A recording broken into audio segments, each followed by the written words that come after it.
Peace, peace, peace, peace to the people. What's going on, y'all? It's your boy, the People's Healer, and I'm back, and I'm here to bring y'all another video. But this time, I really want to explain the importance of solitude and the importance of the hermit mode. Now, first and foremost, I'm gonna give a special shout out to Umi, one of my favorite subscribers on YouTube. So y'all make sure y'all go follow her right now. You spell her name Umimahhuy. Umi Mayhew or something like. I really don't know how to spell her last name, but I know it's Umi. So check this out. She dropped this very important video last week about solitude and the importance of really being alone and taking that time out, and why to take that time out. So I kind of wanted to drop my video about that too, because it's kind of ironic how I'm actually going through my own personal hermit mode, and in my words and in my perception, I want to explain that too. So a lot of people call this. It's a lot of different many names to it. Some people call it a hiatus. Some people call it isolation. Personally, for me, I call it hermit mode. And I actually wrote. I got my notes again, y'all. I got my notes. I actually wrote 3 pages about it, and I think this will really help a lot of people, man. Because a lot of people really don't understand how important it is to be alone, and why to be alone, and why you need to seek that inner you, and to withdraw from society itself. Social media like Facebook, all this negative stuff. It's a lot of negative stuff, even on Twitter, that you see every day. All that stuff, that's what you programming yourself. So it's always good to take some time off. You know what I mean? That's actually what I'm going through now, and I actually wanted to explain it. So I said hermit mode. The idea and importance of solitude. Being alone or one with self is very vital to your spiritual path. Withdraw from society, social media, family, and friends, so you can build that relationship with yourself and the God within. It's during those times of inner seeking that you find the pearl inside of you that you've been searching for the outside your whole life. You find that peace, that love, that nourishment that you've been wanting all along. It's inside. We all know that everything outside your life is what you manifested from within. All the situations, the people, the places. Hold yourself accountable. You always have to hold yourself accountable for everything and make the necessary changes needed for your growth and your transformation. I'm going to say that again. You always got to hold yourself accountable for everything that you manifest in your life and make the necessary changes needed for your growth and your transformation.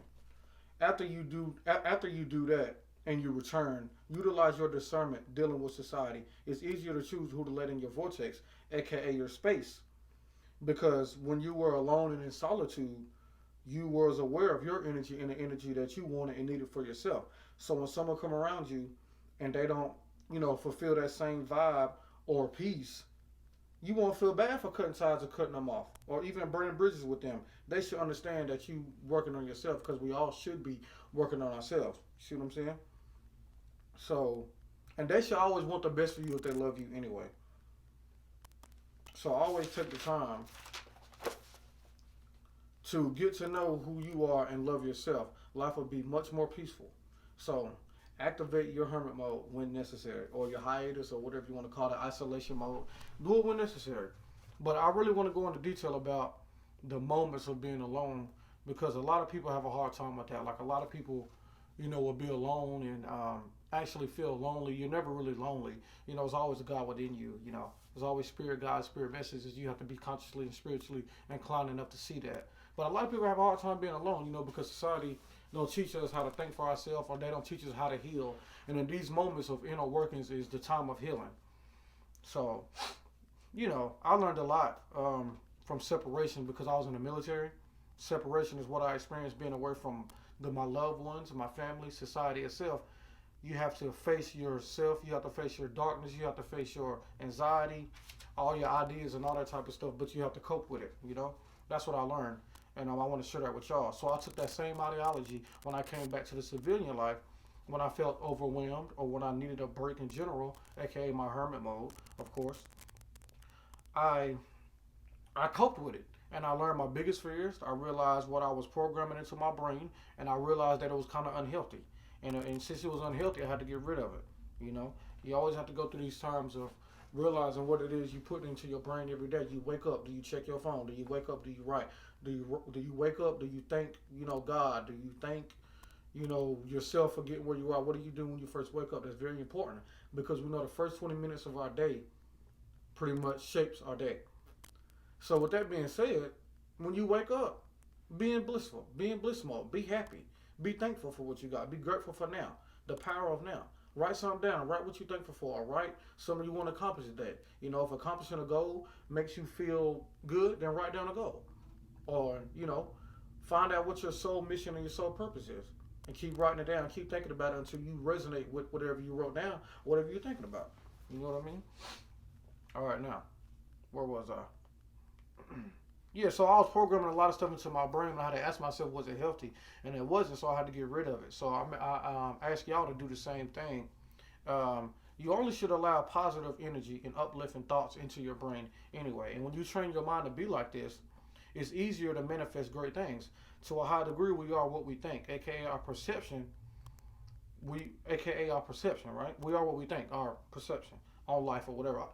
Your perception on life is what life's going to be. You know, like, you know, that's what they mean when a lot of people say life is what you make it. Yeah, it's all about your perception, how you see things. So if you see the world being negative, then you probably gonna be negative. If you see the world being good, you're probably happy, fluffy, everyday, good type of person. But I feel like you don't do that until you have the inner working done. Unless you get this inner working done, because you know it's a lot of stuff like childhood trauma, past issues, relationships, all that type of stuff can be heavy in your brain that you're not even aware about until you face yourself, you face your darkness, right? So, to a high degree, we are what we think, our perception. So, with that being said, think highly and positive about yourself. Give yourself the love that you need and do not allow less than. It is up to you to allow people into your life. You have that right as a human being in this planet Earth. So, being alone is not a scary time. This is where the healing is being done in the dark. The dark is within the yin realm. Don't spend too much time in the yang realm, aka what's on the outside, what you see with these two eyes, because you'll get caught up and blind into the light or what you're aware of. Balance it out. See what's bothering you below the surface. Spend some time soul searching. So afterwards, you can come out stronger than ever for yourself and for others around you. Don't be afraid to learn yourself. When you do walk in the right, when you do that, you walk into your right path and your purpose in life. So, to sum that up, being alone or in the dark is pretty much the best times. Because this one you can think about what you want, you can manifest what you want, you have time to reflect, retreat and reflect. You have time to sit back and think, okay, what's in my life? Why am I manifesting this? You get to question everything. That's the best thing in the world. Instead of just going life, oh, why this happening? Why this happening? Throughout the day, you're like, why this happening? No. You go to the dark, you know what I'm saying? You think to yourself, why is this going on? And you figure out why. And you have the positive energy within, and that's all you should allow. So when something comes into your life negative, you automatically cut it off. You say, you know what, that's not gonna work. Go ahead and shoot it down. Boom, nah. It's not it. I don't have that in my life, because once you start welcoming that negative energy or energy that you don't resonate with, you're only disrespecting yourself. And when you start disrespecting yourself, you manifest other people that disrespect you, So if you have that love within and that love for yourself, you only manifest that, you feel me? So lastly, remember, don't share your vortex unless agreeable with yours, utilizing discernment. Take that time off for yourself, for self-love and healing. Don't be afraid of the dark. What's inside the yin realm, that's where you manifest greatness, is in hermit mode. So, peace to the people. One love, y'all. That's just a message that I wanted to share. Sorry for the stops and all that type of stuff, but I only do one takes. I like it for it to be fresh and raw. But hopefully y'all got the message, though. My message was basically, for me, it's like 3 times out the year that I go in my little hermit mode. But for you, it may be one. For you, it may be just one night you go in your little mode and figure out what's going on. You may be good for the rest of the year or for the rest of your life. But I do think this is very important for every human being on earth, because we deal with a whole lot of stuff daily, especially in this matrix that we're in. Like eating foods that are unhealthy. Once you download that, you start feeling down and you don't even know why, because of that food that you ate earlier. You see what I'm saying? Or you might have heard something on the news that you didn't know affected you until 2 days later. You're like, man, you heard this the other day, da-da-da-da. You see what I'm saying? So you cut that TV off. You cut it off. Cut the TV off. Cut what you eating off. All this stuff. But first, you have to learn yourself. Learn what you like. Learn what you resonate with.